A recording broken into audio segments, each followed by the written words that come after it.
Salve pessoal! Nesse vídeo a gente vai falar do verbo do tipo delete. Propositalmente eu coloquei ele em segundo lugar porque ele tem algumas particularidades que a gente precisa entender antes de partir por post, patch, put. Então se inscreva no nosso canal se você ainda não é inscrito, dê um joinha, compartilhe com os amigos e bora pro vídeo. Vamos lá então. Esse verbo aqui que é o delete, ele tende a ser o mais simples de todos. E ele é muito semelhante ao que a gente usa do get. É muito próximo mesmo. Daria para dizer que é praticamente a mesma coisa e a gente consegue fazer os dois com o mesmo jeito. Mas é claro, como aqui a gente está tratando com a questão do REST, a gente tem toda a questão semântica que tem que ser seguida. Então o delete ele serve para qual objetivo? Bom, como o próprio nome já diz, ele serve para fazer uma deleção, né? Apagar alguma coisa de algum lugar. Então, quando nós temos um endpoint, por exemplo, assim, imagine que vocês têm uma lista de to-do, né? Uma to-do list, uma lista lá com várias coisas e precisa apagar um elemento daquela lista, nós normalmente criamos um endpoint aqui no nosso back-end aqui do tipo delete e esse endpoint, por padrão também, ele vai receber um ID ou alguma coisa, algo para a gente localizar aquele delete e nos trazer o resultado, né? Então vamos lá.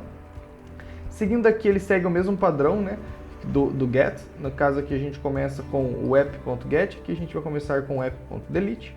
E aqui o próprio Copilot ele já está dando um exemplo aqui que a gente pode seguir, seguindo no exemplo de livros, que é o que a gente está trabalhando nessa minissérie. Então vamos só complementar o Copilot aqui, só para a gente simular o que está acontecendo. Aqui precisamos colocar aqui também um carinha e beleza, fechamos aqui no nosso endpoint de delete. Vamos lá então. O endpoint de delete ele tem que ter um prefixo que normalmente nós temos que utilizar, ou se a gente está usando o padrão REST, tem que ser o nome da entidade ou alguma coisa que remeta aquele delete, aquela operação que nós iremos realizar. Esse é muito importante do REST, nós termos em mente isso. Ele tenta ser um pouquinho semântico nesse caso, então nos dizer qual objeto ou qual entidade ela vai ser deletada. No caso aqui é o caso do livros passando um ID. Só da gente bater o olho nessa URL, fica extremamente explícito o que vai acontecer aqui, né? Então iremos deletar um livro do tipo ID, ainda mais quando a gente usa o verbo delete, fica muito claro. Só para fazer alguns outros exemplos, né?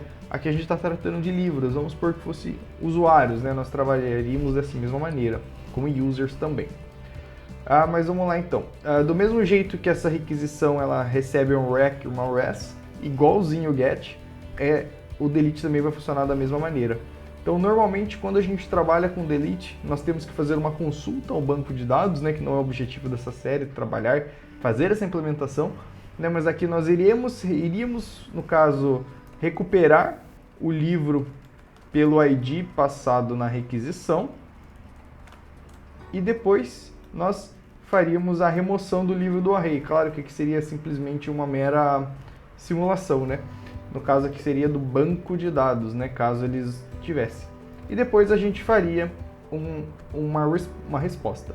E quando a gente trabalha com as respostas do tipo delete, a gente tem que... Normalmente tem duas que o pessoal costuma utilizar bastante quando a gente trabalha com operações do tipo delete, que é o status code 200 e o status code 204. Qual que é a diferença do 200 para o 204? Vamos lá, tem um jeito muito fácil da gente sempre ter em mente, que é um sitezinho que chama http.cat e ele nos ajuda a entender o que são esses status e como que cada um funciona. Vou abrir eles aqui para mostrar para vocês que é algo bem interessante. Então, acessando aqui http.cat, a gente consegue cair nesse site aqui e aqui ele tem toda a família de erros. Eu não vou entrar no mérito aqui, que vai ter um vídeo específico só para essas questões de erros de respostas de API. E nós temos os nossos principais, que é o que eu acabei de mencionar, o 200 e o 204. Tá? O 200 e o 204 é basicamente assim, o 200 a gente retorna para o usuário, olha, deu bom, sua requisição foi feita com sucesso, e o 204 também deu bom, só que a gente não retorna nada. Então, por exemplo, se a gente fizesse retornasse somente isso daqui, né, no caso aqui um JSON vazio, o que a gente poderia fazer? A gente poderia retornar um status code 204 para falar que aquele livro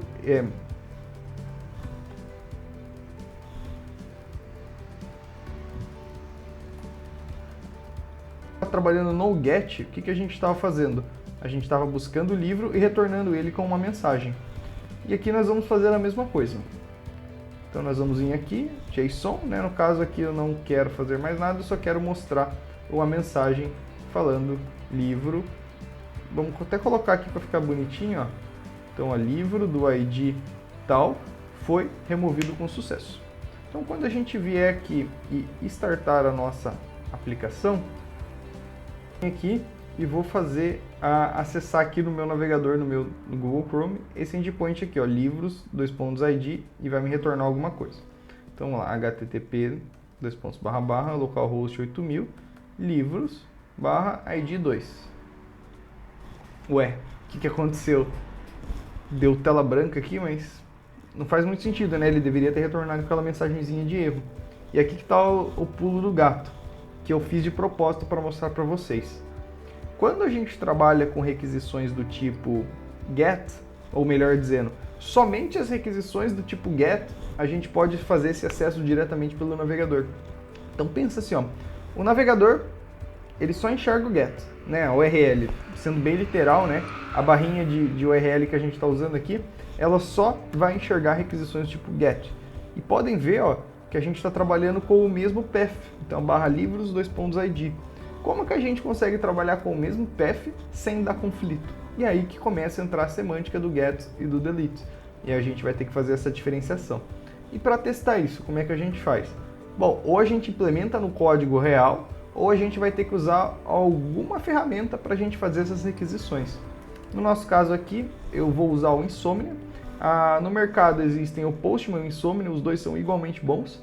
Depende, não faz muita diferença qual você queira usar, tá bom? Então vamos lá. Quando a gente trabalha com Insomnia, a primeira coisa que a gente tem que dar uma olhadinha aqui, só um parênteses antes, nós temos um vídeo só sobre Insomnia, que se você não conhece, você tem que assistir. Então procura aqui no nosso canal para você se inteirar e entender como é que essa ferramenta magnífica funciona. Então aqui está com o GET, e o que nós vamos fazer? Ó, vamos deixar aqui o GET e vamos mapear esse endpoint aqui só para a gente brincar. Então http localhost 8000 /livros /id e vamos passar o 1. Beleza, olha, ele retornou o status code 200, agora vai ficar mais claro para a gente qual que é o status code que a gente está trabalhando. E não retornou nada, obviamente, porque esse método aqui que a gente fez, ele está vazio. Vamos ver se aqui vai retornar alguma coisa agora. Beleza. Agora sim, ele está retornando para a gente. E agora, como é que faria para a gente fazer o delete desse cara? A gente trocaria o verbo aqui, ó, de get para delete. E quando a gente mandasse o send, olha só que legal o que ele retornou para a gente. Mensagem, livro 1 removido com sucesso. Só um pequeno ponto, eu estava editando o endpoint de get, óbvio que não ia dar certo, a gente tem que editar o de delete. Então, ao retornar um status 204 no endpoint de delete aqui, olha que legal que vai acontecer. Quando eu mandar um send para cá, ele retorna aqui pra gente um 204 no content. O 204 da família do 200 significa sucesso, porém ele não tem nenhum retorno. É comumente utilizado esse retorno 204 para quando a gente trabalha com deletes. Qual que é o certo, 200 ou 204? Tanto faz, os dois têm o mesmo resultado. Você pode escolher o que você acha que mais se adequa à sua API. Eu espero que esse vídeo tenha sido útil para você. Esse daqui é o nosso segundo verbo de 5. Eu ainda vou fazer um vídeo exclusivamente só sobre os status code para a gente falar, bater um papinho, mas fica para a próxima. Então não se esqueça de curtir, deixar um comentário, um joinha, compartilhar com os amigos e até o próximo vídeo.